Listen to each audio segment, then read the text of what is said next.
महाराष्ट्रामध्ये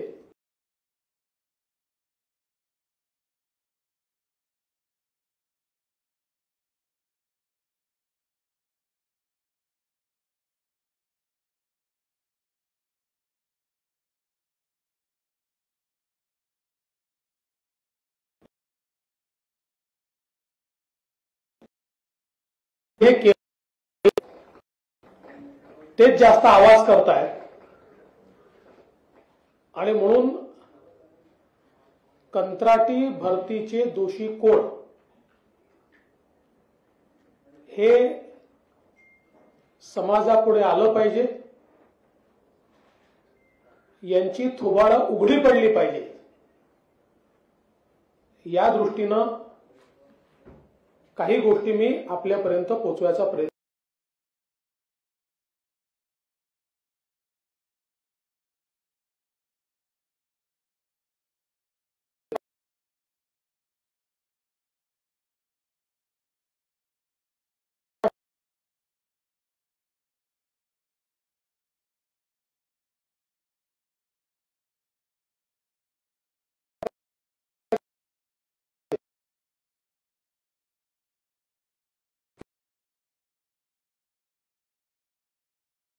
सर्व शिक्षण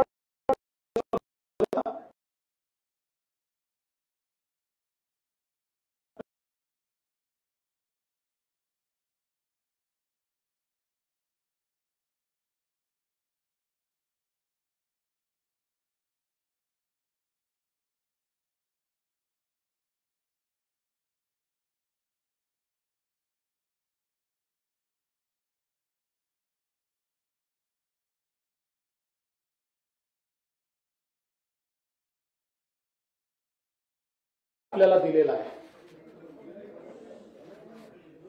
जरा मागे शांत राहिलेत तर बरं राहील।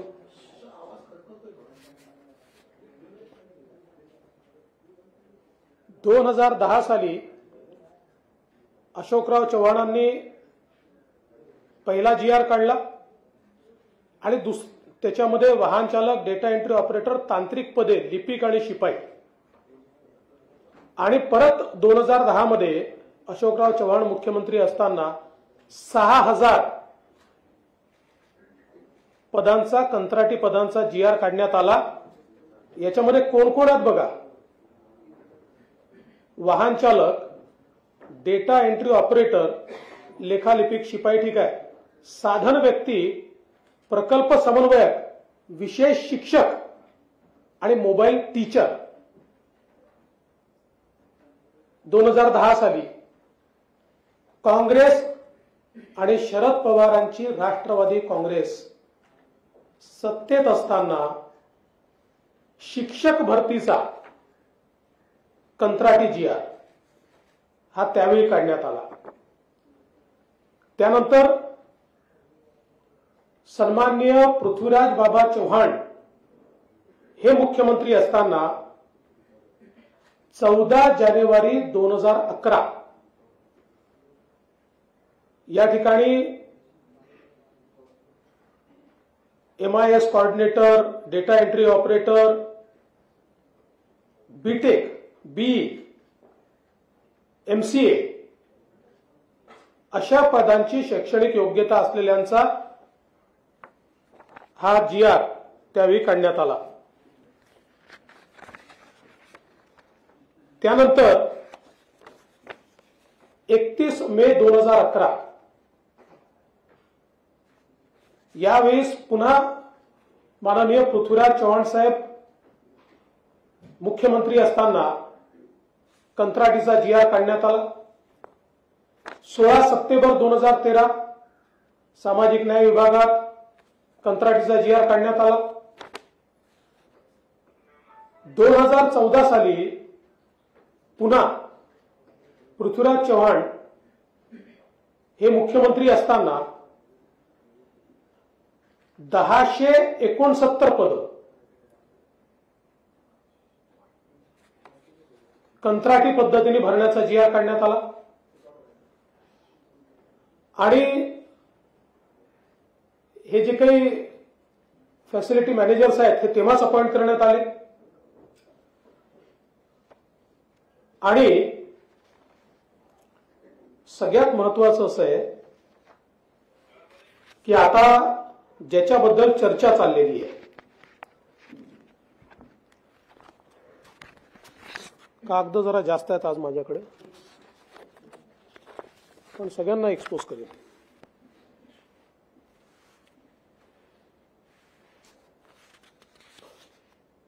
आता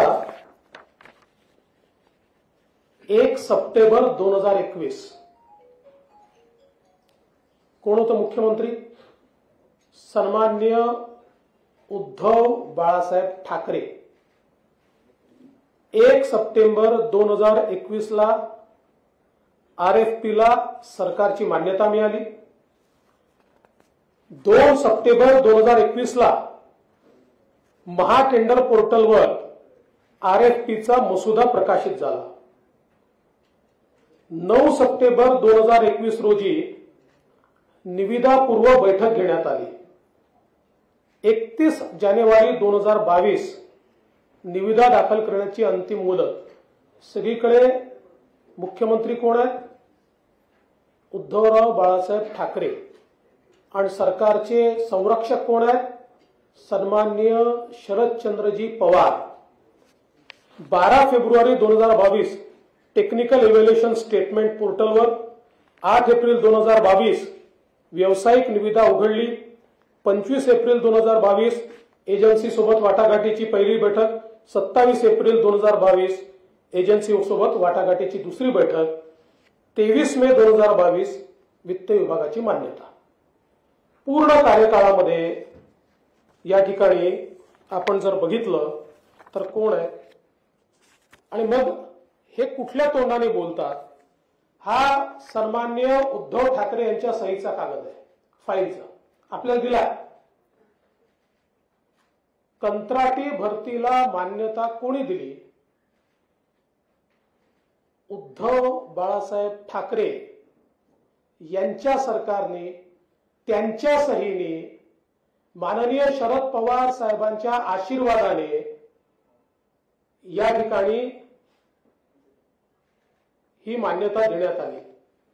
हा शासन निर्णय बघा, हे पत्र आहे, पत्र आहे 15/6/2020. काय म्हटलंय? बाह्य यंत्रणेकडून काम करून घेण्यासाठी एजन्सी नियुक्त करण्याबाबत. 17 जुलै 2020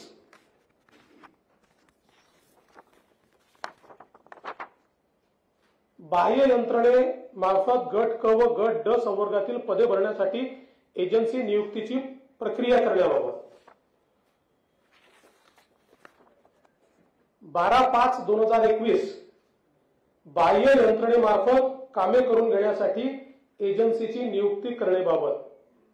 आणि यात तर काय म्हटलेलं आहे, म्हणजे काय केलं होतं त्या सरकारने? शासनाने एम्पॅनलमेंटचा कालावधी 10 वर्ष असावा व त्यामध्ये पुढील 5 वर्षासाठी मुदतवाढ देता येईल असे सूचित केले आहे. म्हणजे 15 वर्षाकरता या एजन्सीज त्यांनी एम्पॅनल केल्या. याच्यामध्ये जेव्हा आमचं सरकार आलं आणि आमच्या कॅबिनेट पुढे हा विषय आला आणि नंतर माझ्या स्वतःच्या लक्षात आलं की रेट्स खूप जास्त आहेत. मी स्वतः पत्र दिलं की हे जे काही रेट्स मागच्या सरकारच्या काळात आलेले आहेत हे 25% तरी जास्त आहेत आणि म्हणून आमच्या कॅबिनेटने ते रेट्स कमी करण्याचा निर्णय घेतला. परंतु हे संपूर्ण पाप 100% काँग्रेसचं, उबाठाचं आणि शरद पवार साहेबांच्या राष्ट्रवादी काँग्रेसचं आहे. ठीक आहे की आता अजितदादा आमच्या सोबत आहेत, त्यावेळेस ते त्यांच्या सोबत होते, पण आज जे आंदोलन करतात, आणि असं नाही आहे, मी जेव्हा मुख्यमंत्री होतो त्यावेळेस हे जे 14चं काढलेलं टेंडर आहे पृथ्वीराज चव्हाणांच्या काळातलं, त्या टेंडरच्या अनुरूप आमच्याही काळात लोक घेतलेले आहेत, मी ते नाव म्हणतच नाही. पण याची सुरुवात ही काँग्रेसने केली आणि आता ज्याच्यावर काँग्रेस, शरद पवार गट आणि उबाठा हे आंदोलन करतायत, मला कधी कधी आश्चर्य वाटतं की यांना लाजा का वाटत नाही? शरम वाटली पाहिजे की आपणच करायचं आणि परत आपणच त्याच्यावर आंदोलन करायचं आणि असं भासवायचं जणू काय या सरकारने केलंय. आणि म्हणून मला असं वाटतं की हे पाप 100% त्यांचं आहे.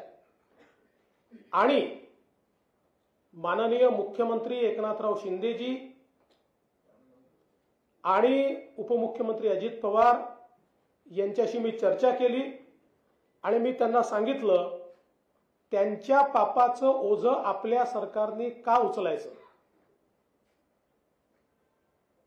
त्यामुळे त्या सरकारने केलेलं हे एम्पॅनलमेंट आणि त्या अनुरूप ही जी काही या ठिकाणी कंत्राटी भरतीच्या संदर्भात काढलेला GR आहे हा आम्ही रद्द करण्याचा निर्णय घेतलेला आहे.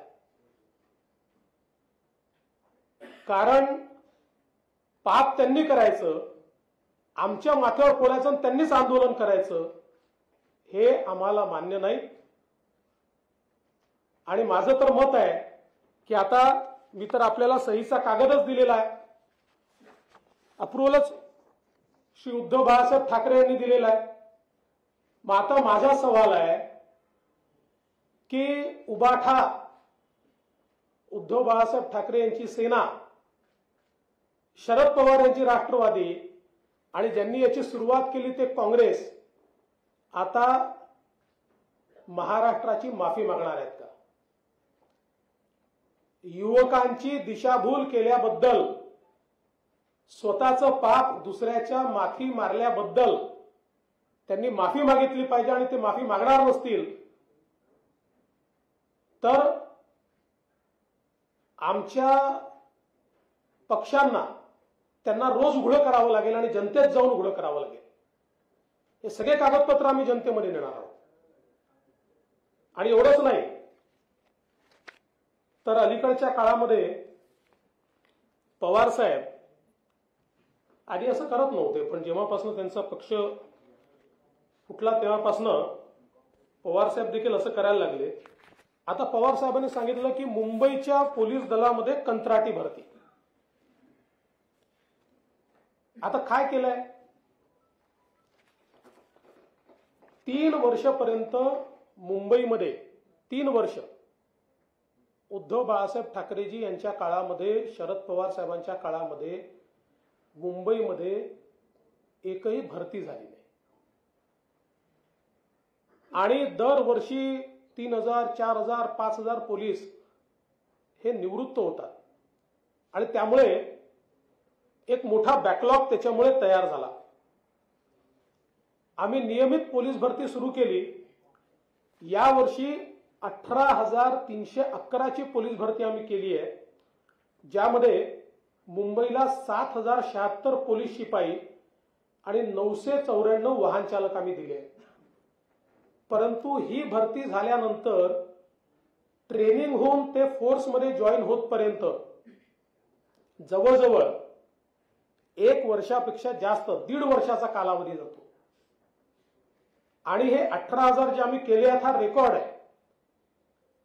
याच्यापेक्षा जास्त याकरता करता येत नाही की आपली ट्रेनिंगची फॅसिलिटीज 8,000 लोकांकरता तयार केली आहे, जी आता वाढवून 18,000ची ट्रेनिंग फॅसिलिटी. कारण एक प्रकारे 3 वर्षाच्या भरती एकत्र आपण करतो आणि तेवढी ट्रेनिंगची फॅसिलिटीज नाहीये. मात्र तरी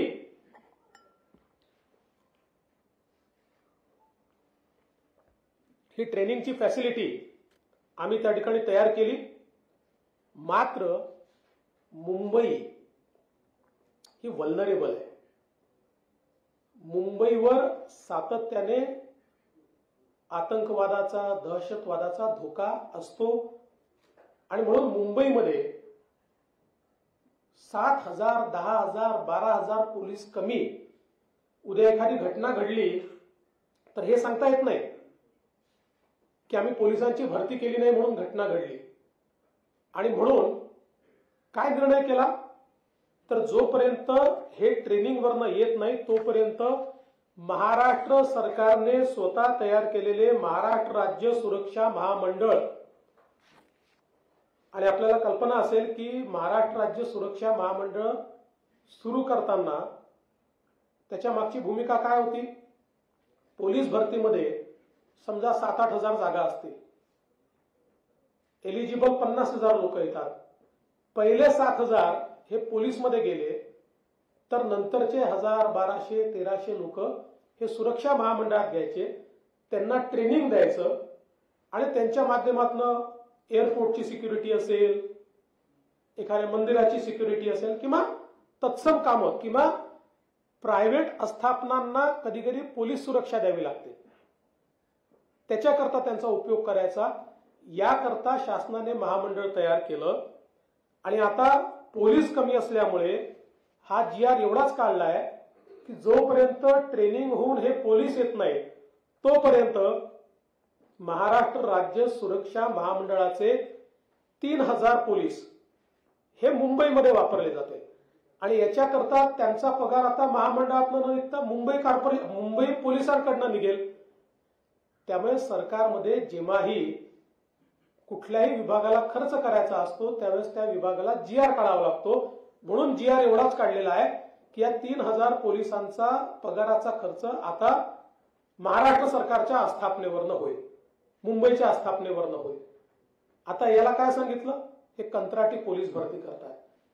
एकूणच राज्यामधल्या तरुणांमध्ये असंतोष तयार करण्याचा प्रयत्न, राज्याला अराजकाकडे नेण्याचा प्रयत्न या ठिकाणी करण्यात येतोय.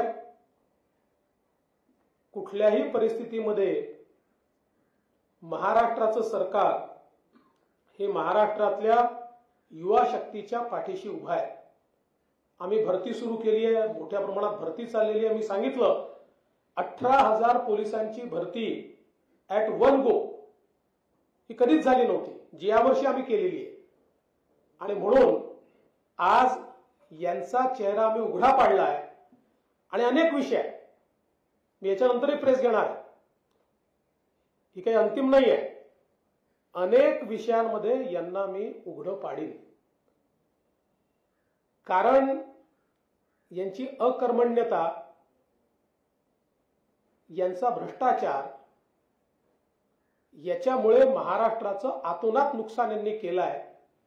आणि तरी हे जर तोंड वर करून आमच्यावर आरोप करणार असतील तर यांचा बुरखा मला फाडावाच लागेल. आपण रद्द करायचं म्हणजे आपल्या काळात जे 6 की 9 एजन्सी इंटरनल झाल्या, GR काढून काही महिने ते पण रद्द करणार का? आणि जी 3,000 मला असं वाटतं की मी जे सांगितलं ते तुमच्या लक्षातच आलं नाही. ऐकून घ्या, आमच्या काळात ते झालेलं नाही. मी त्याची क्रोनॉलॉजी आपल्याला सांगितली. या ज्या 9 एजन्सीज आहेत त्याचा GR रद्द करतोय. या 9 एजन्सीजच्या एम्पॅनलमेंटचं काम मागच्या सरकारने, त्याचीच मान्यता उद्धव बाळासाहेब ठाकरेंनी दिलेली आहे, आम्ही नाही दिलेली. आमच्याकडे तर कॅबिनेटला आलं फक्त ते, आणि आम्ही त्याचे दर कमी केले कॅबिनेटने. त्याच्यामुळे तेच आम्ही रद्द करतोय. मुंबई पोलिसांच्या जे 3,000 लोक आपण घेणार आहोत त्याच्याबद्दल 2 प्रश्न आहेत की एक तर ते 11 महिन्यानंतर परत त्या कॉर्पोरेशन मध्ये जाणार का आणि त्यांना पोलीस म्हणून आपण ट्रीट करणार का? आणि तिसरं म्हणजे 50,000 पोलीस मुंबईत आहेत, त्यापैकी VIP सुरक्षेवर त्यापैकी किती पोलीस तैनात आहेत? मला असं वाटतं पहिली गोष्ट तर अशी आहे की हे जे काही पोलीस आपण तिथे घेतो हे पोलीस म्हणूनच तिथे येतात. त्यांना वेगवेगळ्या आस्थापनेवर पोलीस म्हणूनच आपण त्यांना तो जॉबच आपण तो देतो. त्यामुळे ते येतील 11 महिन्यांनी त्यांच्या कामावर पुन्हा परत जातील. जसं आपण अनेक वेळा आपल्याकडे राज्य रिझर्व्ह फोर्स असतो, कधी आपल्याला केंद्रीय रिझर्व्ह फोर्स बोलवावा लागतो, त्यास आपण पैसे देतो त्याचे. जेव्हा आपण केंद्रीय रिझर्व्ह फोर्स बोलवतो त्यावेळी आपण GR काढून त्याचे पैसे देतो. आपण जो पहिला उद्धव ठाकरेंचं जो पत्र दाखवलं, आपण 3,000 भरती करतो, त्यावेळेस पण एवढाच आकडा होता. नंबर 1 प्रश्न, आणि वारंवार शरद पवार जे म्हणतात की तुम्ही कुठेतरी आरक्षण जे मिळणार होतं ते मिळणार नाही, हे त्यांचे वारंवारचा आरोप असतात, त्यावर नाही, याचं उत्तर पवार साहेबांनी दिलं पाहिजे की त्यांच्या सरकारने जेव्हा हा निर्णय घेतला पवार साहेबांच्या, त्यावेळेस त्यांना का आठवलं नाही आरक्षण? हा आम्ही घेतलेला निर्णय नाही आहे. हा प्रश्न शरद पवार साहेबांना विचारला पाहिजे, हा प्रश्न उद्धव ठाकरेंना विचारला पाहिजे. आज जे प्रश्न करताय, मी तुम्हाला क्रोनॉलॉजी दिली आहे, सगळं त्यांनीच केलं आहे. ठीक है, नई भर्ती चालू ही है, ये तो फैसिलिटी मैनेजमेंट का टेंडर था, ये हम रद्द कर रहे हैं. नई भर्ती तो चालू ही है. प्रत्येक क्षेत्रामध्ये प्रत्येक विभागात कायमस्वरूपी भरती आहे. मात्र आता जी कंत्राटी भरती होती ती जर थांबवली तर जी रक्तपदांचा जो भार आहे तो कायमस्वरूपी पदांवरती येणार नाही का? असं आहे की त्याच्यातले अगदी जे ड्रायव्हरचं पद असेल, माळी असं पद असेल, असे जे पद असतील किमान 6 महिन्याकरता काही पदं आपल्याकडे तयार होतात, 9 महिन्याकरता एखाद्या प्रोजेक्टमध्ये होतात, तर त्या प्रोजेक्टमध्ये ते कव्हर होतात, त्या प्रोजेक्टला अधिकार असतात, त्या विभागाला ते अधिकार असतात, अशा प्रकारचे वर्षानुवर्ष ते घेतच असतात. त्यामुळे त्यांनी काही आता हा जो काही फॅसिलिटी मॅनेजमेंटचा या ठिकाणी GR काढला होता किंवा या ठिकाणी जे टेंडर काढलं होतं याच्या मागे काय त्या सरकारचा काही व्यापक हेतू असेल, आम्हाला तो मान्य नाही, आम्ही मग रद्द केला. एक ऑपोजिशन जे आहे युवा संघर्ष यात्रा राज्यव्यापी काढणार आहे.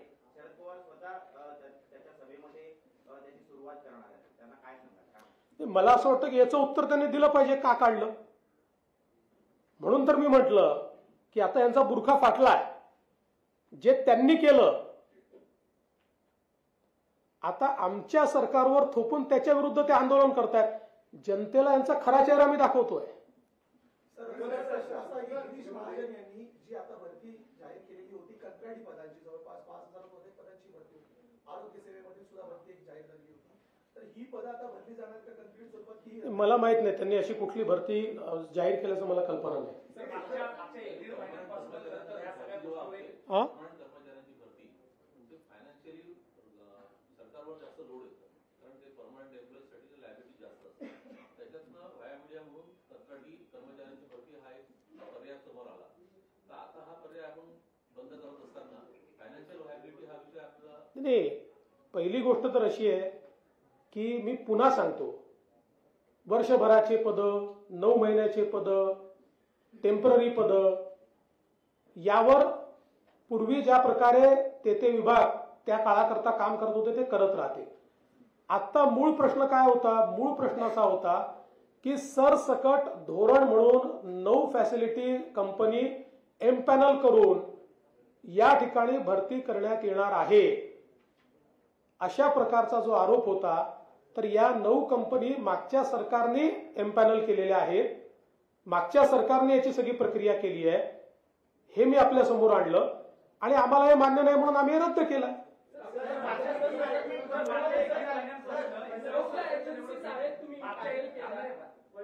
महिन्यांपासून अगदी मुख्यमंत्री उपमुख्यमंत्री देखील कंत्राटी पद्धतीवर इतकी टोकाची टीका झाली.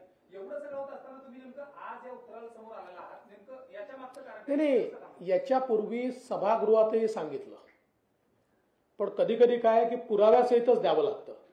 आता सभागृहामध्ये हे उत्तर मी दिलेलं आहे. जे सभागृहात असतील त्यांनी ऐकलं आहे की तुमच्या काळातलं आहे. त्यावेळेस ते चूप बसतात आणि पुन्हा तेच आरोप लावतात. आणि म्हणून आता जाणीवपूर्वक पुराव्यांसहित तुमच्याकडे हे दिलेलं आहे.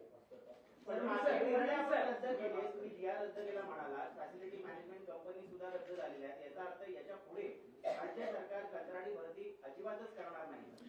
मी पुन्हा सांगतो की पूर्वी जी पद्धत होती की एखाद्या विभागामध्ये 6 महिन्याचे पदं तयार होतात, 9 महिन्याचे होतात, 11 महिन्याचे होतात, काही पदं हे टेम्पररीज पदं आहेत, त्याच्यावर त्या प्रोग्राम अनुरूप जी काही भरती व्हायची तर त्यांचे अधिकार कायम आहेत. पण एक धोरण म्हणून जे मागच्या सरकारने स्वीकारलेलं होतं की सरसकट 9 लोकांना फॅसिलिटी मॅनेजमेंटमध्ये हे सगळं आउटसोर्स करायचं, ते आम्ही रद्द केलं. कंत्राटी भरती हे उद्धव ठाकरे आणि शरद पवार सरकारचं पाप आहे. तुम्हीही तुमच्या सरकारने तोच अध्यादेश काढून ते कॅरी फॉरवर्ड केलं. त्यानंतर आंदोलनं आणि टीका झाली. आता तुम्ही अध्यादेश मागे घेता, तर ते आंदोलन आणि टीका याचा इम्पॅक्ट म्हणायचा की सरकारवर ओढवलेली नामुष्की म्हणायची? पहिली गोष्ट, असा कुठला अध्यादेशच नाहीये. हा कुठला अध्यादेश आला? समजून घ्या, हे टेंडर आहे. ते टेंडर त्यांनी काढलं, त्यांनी मंजूर केलं, त्यांनी त्या ठिकाणी सगळी प्रक्रिया राबवली, त्यांच्या मान्यतेने ते झालं. आमच्या कॅबिनेट समोर आलं त्यावेळेस मी असं सांगितलं, तुम्हाला माहिती आहे, तुम्ही सगळ्यांनी छापलाय, मी पत्र दिलं की बाबा याच्यामध्ये कॉस्ट फार जास्ती आहे, 25% जास्त कॉस्ट दिसते, ती कमी करा. आम्ही ती कॉस्ट कमी केली. परंतु ज्यावेळेस आमच्यावरच हे आरोप लावायला लागले, त्यावेळेस आम्ही सिरियसली ते घेऊन बसलो की यांनीच केल्याने आपल्यावर आरोप का लावतात. आणि आमचं असं मत पडलं की आपल्याला याची आवश्यकताच नाहीये, आपल्या सरकारचं धोरणच नाहीये. त्यामुळे ही नामुष्की नाहीये. मला तर असं वाटतं की जाणीवपूर्वक राज्याच्या युवांच्या मनामध्ये जो रोष तयार करण्याचा करायचा प्रयत्न चालू होता तो आम्ही संपवलेला आहे आणि सरकारचं कामच आहे. We have responded to that. मात्र याच्यामध्ये यांचा बुरखा आम्ही फाडलाय. चला याच्यावर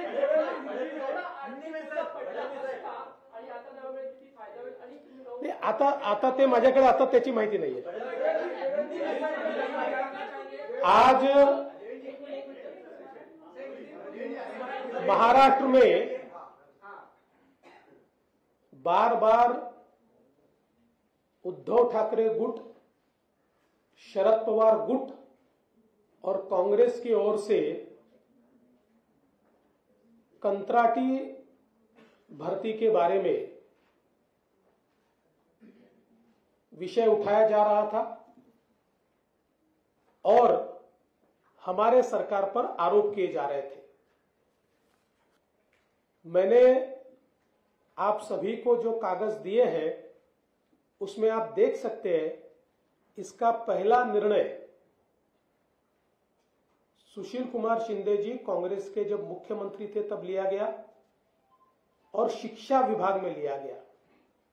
उसके बाद जिस समय अशोक चव्हाण जी मुख्यमंत्री थे तब 3 GR निकले जिसमें शिक्षक से लेकर तो अलग अलग पदों पर कॉन्ट्रैक्चुअल लोगों को लेने का प्रावधान किया गया.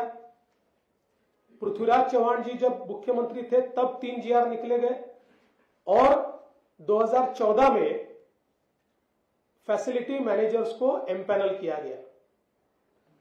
उसके बाद जिस समय राज्य में उद्धव ठाकरे जी की सरकार आई, उस सरकार ने एक धोरण के रूप में इसको स्वीकारा और फैसिलिटी मैनेजमेंट के टेंडर बुलाने का निर्णय किया, जिसको मान्यता स्वयं उद्धव ठाकरे जी ने दी है. ये उनकी सिग्नेचर है और इसकी सारी प्रक्रिया ये उनके ही काल में पूरी हुई. और उसके बाद जब हमारी सरकार आई, हमारी सरकार के पास ये मान्यता के लिए आया, मान्यता के लिए नहीं, कैबिनेट के सामने आया. उस समय मैंने खुद ये पॉइंट आउट किया था कि इसको कैबिनेट में लाकर इसके रेट्स कम कीजिए. 30%, 25 से 30% ये रेट ज्यादा है. उसके बाद कैबिनेट ने उसके रेट जो उस सरकार ने तय किए थे उससे 25 से 30% कम किए. उसके बाद मानो ये टेंडर हमने ही निकाला हो, हमने ही इसको किया हो, इस प्रकार से ये तीनों पार्टियां महाराष्ट्र में लोगों को भड़काने का काम कर रही थी. मैंने सभागृह में भी, विधानसभा में भी स्पष्ट रूप से बताया ये पाप उनका है, ये हमारा नहीं है. और मैंने हमारे मुख्यमंत्री जी से चर्चा की, हमारे दूसरे उप मुख्यमंत्री जी से चर्चा की और हम सबने मिलकर यह तय किया कि उस सरकार ने किया हुआ है, इसको नीति के तहत हम क्यों स्वीकारें, उनकी नीति थी. इसलिए हमने ये तय किया है कि ये जो GR निकाला है इसको निरस्त किया जाएगा और अलग अलग जो डिपार्टमेंट्स है उनमें पहले जिस प्रकार से टेम्पररी पदों के लिए 6 महीने के 9 महीने के पदों के लिए या कोई कार्यक्रम होता था उसके लिए लोग लिए जाते थे, उसके अधिकार उनको होंगे. लेकिन नीति के तहत इस प्रकार से राज्य सरकार फैसिलिटी मैनेजमेंट की इतनी संस्थाओं को एक साथ ये सारा काम देकर और एक प्रकार से जो लोगों में भावना तैयार हो रही है कि सारा प्राइवेटाइजेशन किया जाने वाला, जबकि हमारी ही सरकार ने जो महाराष्ट्र में नौकर भर्ती बंद थी उसको शुरू किया और बड़े पैमाने पर हमने लोगों को सरकार में नौकरियां दी है और इसलिए हमारी सरकार ने फैसला किया है। अब मैं ये मांग करता हूं कि उद्धव ठाकरे जी की शिवसेना, शरद पवार जी की पार्टी या उनका गुट और कांग्रेस, इन्होंने इस चीज के लिए महाराष्ट्र की माफी मांगनी चाहिए।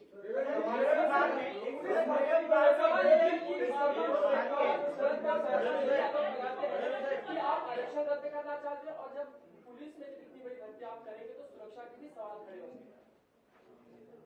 अब ये सवाल तो पवार साहब से ही पूछना चाहिए कि जब इसको उनकी सरकार ने मंजूरी दी तब आरक्षण की बात उनके ध्यान में क्यों नहीं आई, वो उस समय क्यों भूल गए। जहां तक पुलिस का सवाल है, 3 साल से पुलिस में भर्ती नहीं हो पाई, एक बड़ा बैकलॉग तैयार हुआ। हमने इस साल वो सारी भर्ती की। मुंबई के लिए करीब 8000 लोग हमने पुलिस में भर्ती किए, लेकिन उनका ट्रेनिंग होकर वो ज्वाइन होने को 1.5 साल लगता है। और मुंबई एक वल्नरेबल इस प्रकार का शहर है, यहां पर पुलिस की कमी से कोई घटना न घटे, इसलिए महाराष्ट्र सरकार का सुरक्षा महामंडल, जिसमें पुलिस भर्ती के थ्रू ही हम लोगों को सिलेक्ट करते हैं, उनमें से 3000 लोगों को मुंबई में ड्यूटी दी जाएगी। और इनको ड्यूटी देते समय ऐसी ड्यूटी दी जाती है जिसमें कोई पुलिसिंग का बड़ा काम नहीं होता। इसके कारण पुलिसिंग का काम करने के लिए पुलिस हमको उपलब्ध होते हैं।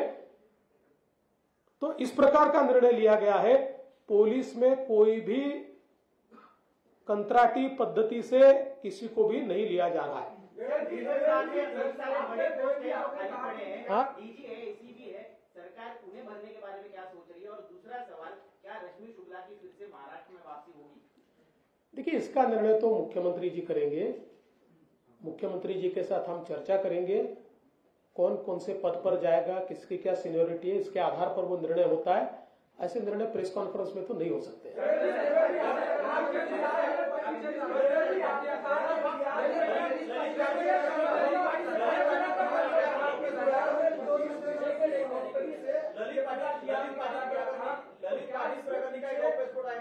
करप्शन की बू आ रही है क्या कि 25% ज्यादा एक्सेस पैसे में जीआर निकाला? अभी वो तो देखेंगे, अभी क्यों निकला, कैसे निकला, ध्यान देंगे उसकी ओर।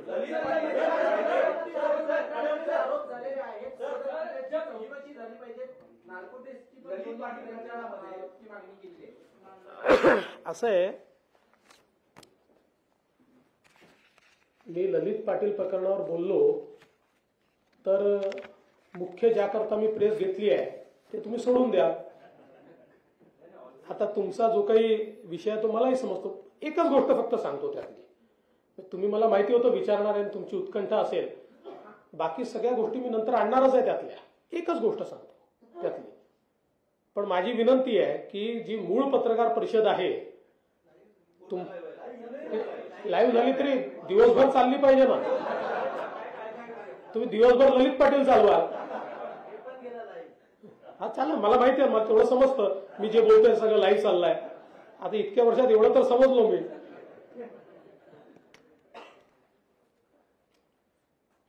असं आहे की ललित पाटील याला अटक झाली 10-11 डिसेंबर 2020 ला, आणि ज्यावेळेस अटक झाली त्यावेळेस उद्धव बाळासाहेब ठाकरे यांची शिवसेना, तेव्हा एकच शिवसेना होती, पण उद्धव बाळासाहेब ठाकरे यांनी त्यांना नाशिकचं शिवसेनेचं प्रमुख केलं होतं। त्यावेळेस ते उद्धव ठाकरे यांचे नाशिकचे शिवसेनेचे अध्यक्ष होते, प्रमुख होते। आता आश्चर्य बघा की त्यांना अटक झाल्यानंतर पीसीआर मागितला। निश्चित गुन्हा मोठा होता, त्यामुळे 14 दिवसाचा पीसीआर मिळाला। पीसीआर मिळाल्याबरोबर ते ससूनला ऍडमिट झाले आणि पूर्ण 14 दिवस पीसीआर मध्ये ते ससूनला ऍडमिट होते आणि सरकारी पक्षातर्फे कोर्टाला अर्ज देखील करण्यात आला नाही की आम्ही यांचं इंट्रोगेशन केलं नाहीये किंवा यांची बिमारी बरोबर नाहीये, अर्जही केला नाही. आणि शेवटी 14 दिवस सर तुम्ही काहीच केलं नाही तर पीसीआर 14 दिवस मिळतो. 14व्या दिवशी त्यांचा एमसीआर करून टाकला. त्यामुळे ज्यावेळेस या गुन्ह्यात आम्ही आतमध्ये जातोय, गुन्हेगाराचं इंट्रोगेशनच झालेलं नाहीये. उद्या जर यांच्या विरुद्ध केस स्टँड करायची आहे तर काय स्टँड होणार आहे? इंट्रोगेशनच केलं नाही. आता माझा सवाल आहे की ललित पाटील यांचं इंट्रोगेशन का करण्यात आलं नाही? कोण जबाबदार होतं? ते माझे मुख्यमंत्री जबाबदार होते की गृहमंत्री जबाबदार होते? कोणाचं त्याच्यावर प्रेशर होतं? कोणाच्या प्रेशरमध्ये हे सगळं झालं? कोणाचे संबंध होते? अजून खूप गोष्टी आहेत, आज सांगणार नाही. आता तुम्ही ठरवा ना. आता तुम्ही ठरवा नार्को टेस्ट कोणाची झाली पाहिजे.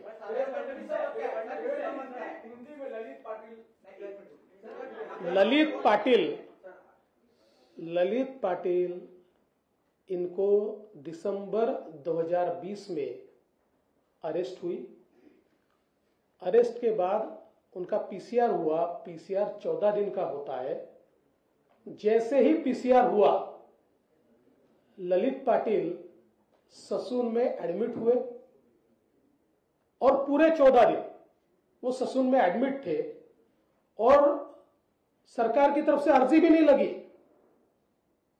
कि भाई इनका मेडिकल बोर्ड के सामने खड़ा कीजिए, या चूंकि ये 14 दिन पूरे ससून में एडमिट है तो हमको पीरियड बढ़ाकर दीजिए. ऐसी कोई अर्जी नहीं हुई. उनका एमसीआर हुआ. इतने महत्वपूर्ण मामले में उनका इंट्रोगेशन ही नहीं हुआ है. यानी जब केस कोर्ट में चलेगी तो जिसका इंट्रोगेशन ही आपने किया नहीं है उसको आप कैसे कन्विक्ट करोगे? तो मेरा सवाल है, अब ये इतना नार्को टेस्ट और क्या क्या ये जो बोल रहे हैं, इनको मेरा सवाल है ये बताइए. और उस समय ये ललित पाटिल उद्धव ठाकरे जी के शिवसेना के नासिक के शहर प्रमुख थे, इसलिए उनको ये सहूलियत मिली क्या? किसके फोन से मिली? मुख्यमंत्री के, गृह मंत्री के और किसी के? और इसमें भी बहुत चीजें बाहर आने वाली है. मैं आज इसलिए नहीं बताता हूं क्योंकि आज मैंने आपको दूसरी खबर दी है. धन्यवाद.